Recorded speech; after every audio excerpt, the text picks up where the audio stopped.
Your learning objectives for mastering the examination of the thorax and lungs are to review the anatomy and physiology of the thorax and lungs, and to apply correct techniques to examination of the posterior and anterior chest, including inspection, palpation, percussion, and auscultation. Accurate identification of percussion notes and breath sounds is especially important when assessing asthma, bronchitis, COPD, and pneumonia. Common or concerning symptoms relating to the thorax and lungs include chest pain, shortness of breath or dyspnea, wheezing, cough, and blood-streaked sputum or hemoptysis. By eliciting the patient's concerns before the examination, you prepare for an examination that is efficient and productive. Smoking accounts for 1 in 5 U.S. deaths each year, so be prepared to counsel smokers about the risk of related diseases and death, and be current on techniques that help smokers quit successfully. An understanding of thoracic landmarks is integral to the systematic examination of the thorax. The bony thorax encases the heart and lungs and partially covers the stomach, liver, kidneys, and spleen. The thorax consists of 12 pairs of ribs, which attach anteriorly to the sternum via their costal cartilages and posteriorly to the thoracic vertebrae.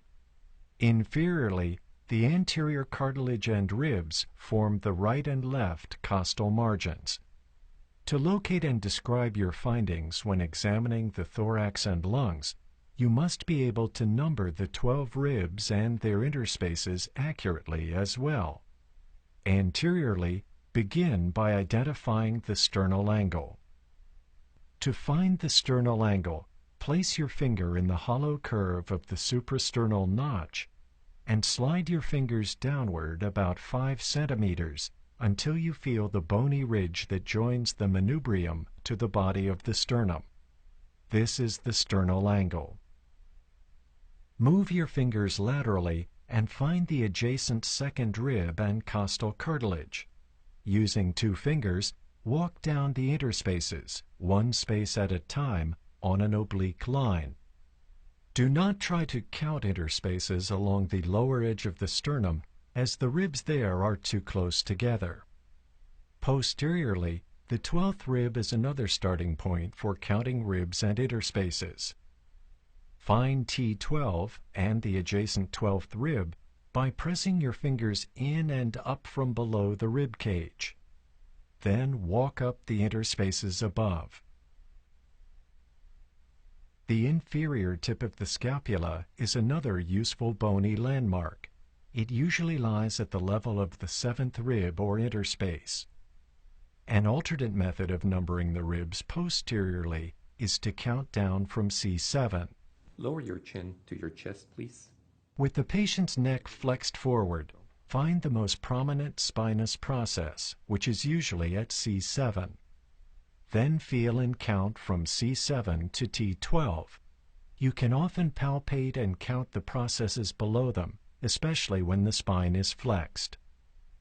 To further locate and describe your findings, use these imaginary vertical lines: the mid-sternal, mid-clavicular, anterior axillary, mid-axillary, anterior and posterior axillary, scapular, and vertebral. When examining the chest, it's helpful to visualize the underlying lungs and their fissures and lobes on the chest wall. Anteriorly, the apex of each lung usually rises 2 to 4 centimeters above the inner third of the clavicle. The lower border of the lung crosses the 6th rib at the midclavicular line and the 8th rib at the mid-axillary line. Posteriorly, the border of the lung lies at about the level of the T10 spinous process. On inspiration, it normally descends 3 to 5 centimeters further down. Each lung is divided roughly in half by an oblique or major fissure. The right lung is divided into the upper, middle, and lower lobes. Note that the right middle lobe underlies the axilla. The left lung has only two lobes, the upper and lower. Make a point to learn the general anatomical terms used to locate chest findings. Supraclavicular means above the clavicles. Infraclavicular means below the clavicles. Interscapular means between the scapulae. Infrascapular means below the scapulae.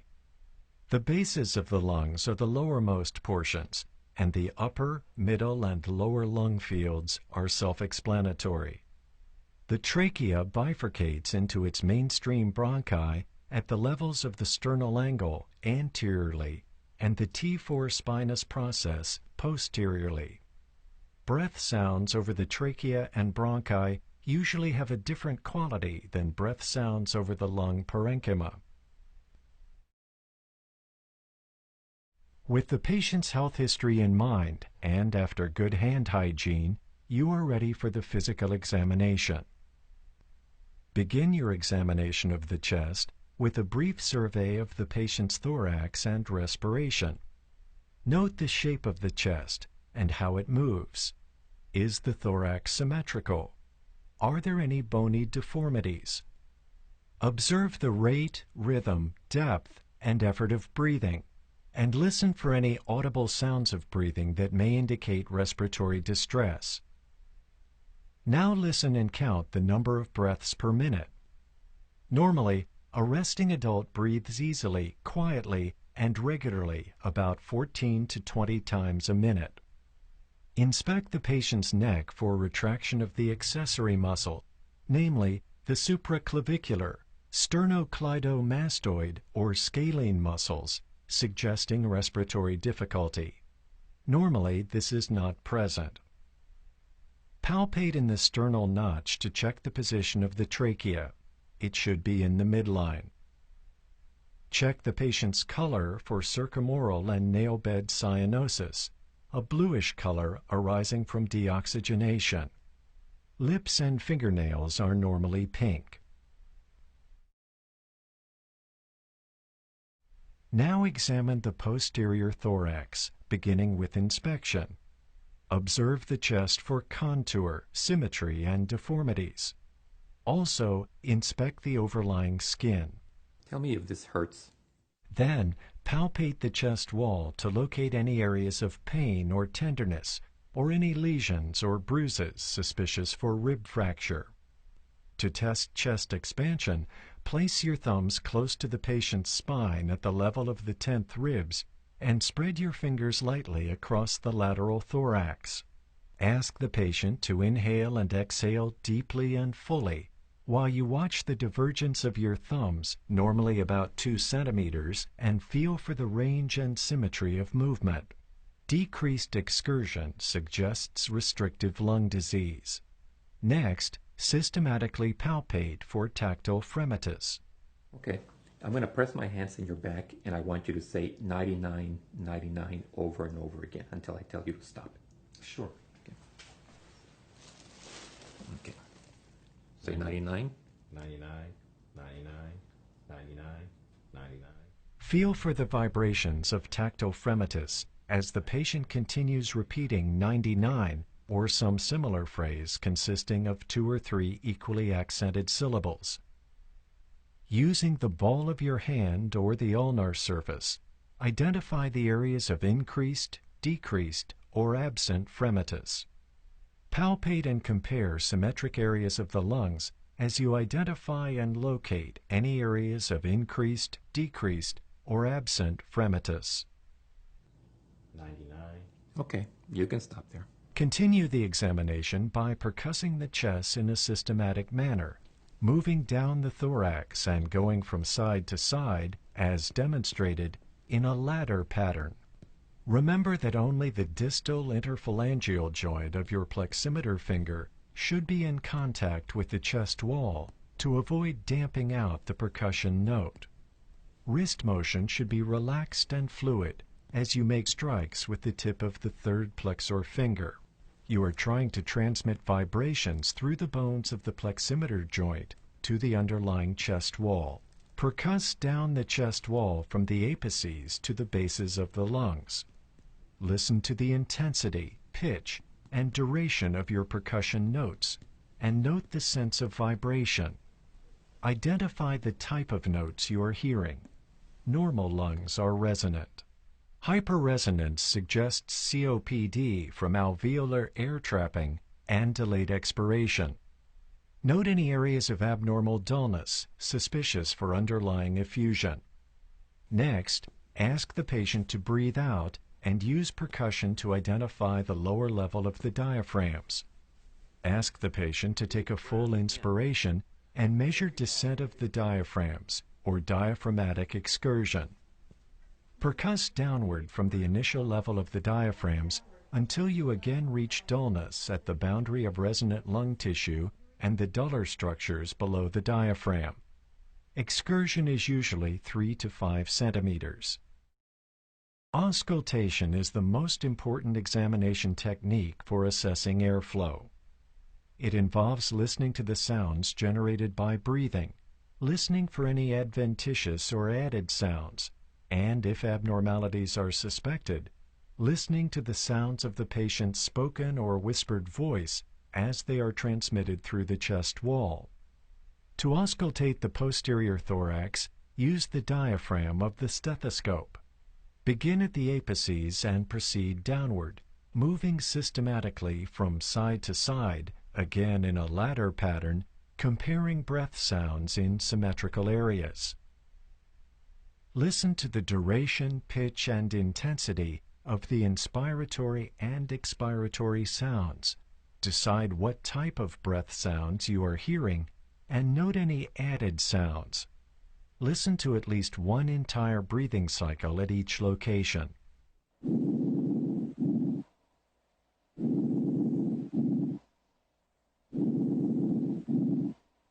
Normal vesicular breath sounds are soft and low-pitched. They are normally heard during inspiration and during the first third of expiration, and can be heard over most of the lung fields. Bronchial breath sounds are harsher, louder, and higher in pitch than vesicular sounds. They are often heard over the trachea and main stem bronchi. The expiratory sound lasts longer than the inspiratory sound. A silent gap may separate these two sounds in bronchial breath sounds.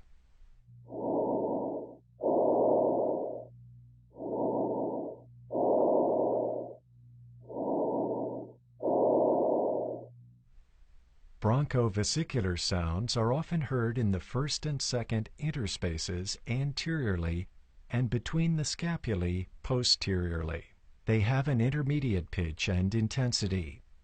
Inspiratory and expiratory sounds are about equal in duration, at times separated by a silent interval. Adventitious or added breath sounds are superimposed on the usual breath sounds. Detection of these sounds is an important goal of your examination, often leading to diagnosis of cardiac and pulmonary conditions. These sounds may include crackles, sometimes called rowels, or wheezes and rhonchi. Crackles are intermittent, non-musical, and brief, like dots in time. They are often heard in pneumonia, pulmonary fibrosis, and early heart failure.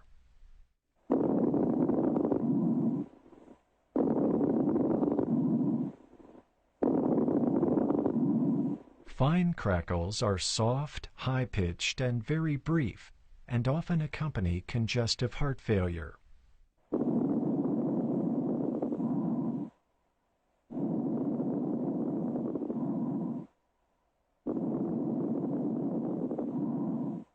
Coarse crackles are louder, lower-pitched, and longer.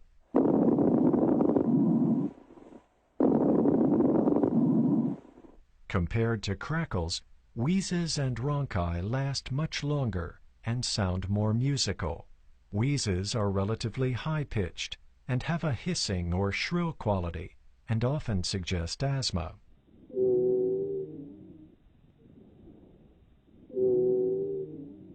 Rhonchi have a lower-pitched, snoring quality and arise from secretions in large airways, as seen in bronchitis.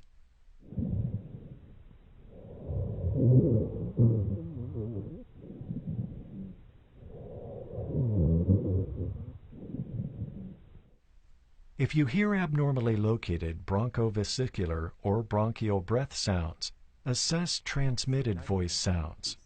While auscultating the chest, again ask the patient to say 99. 99. 99. Normally, the sounds transmitted through the chest wall are muffled and indistinct. Louder sounds reflecting transmission through airless tissue are called bronchophony. Next, test for egophony of E to A changes, which occur in lobar consolidation from pneumonia. Have the patient say E. Say E, E, E.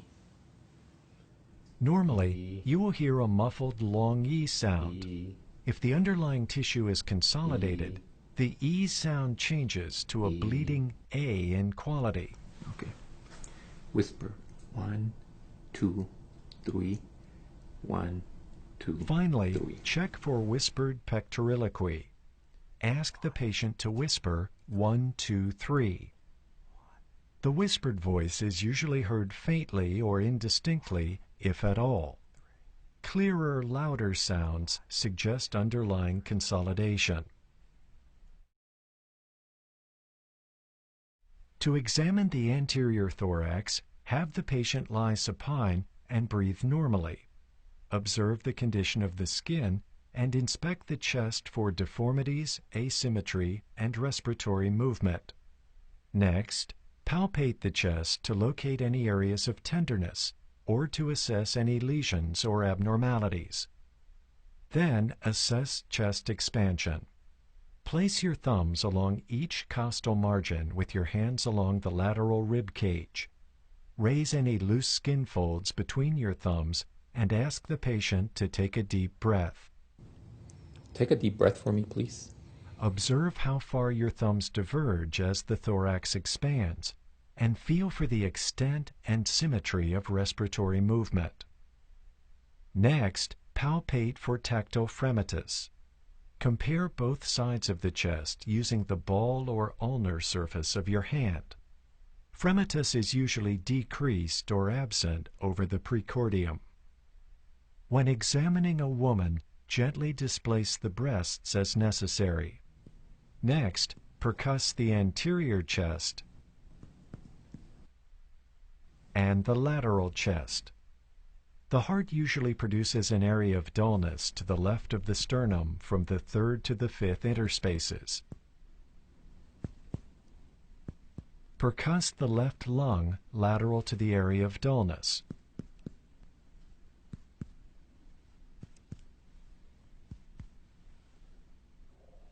In a woman, to enhance percussion, gently displace the breast with your left hand while percussing with the right.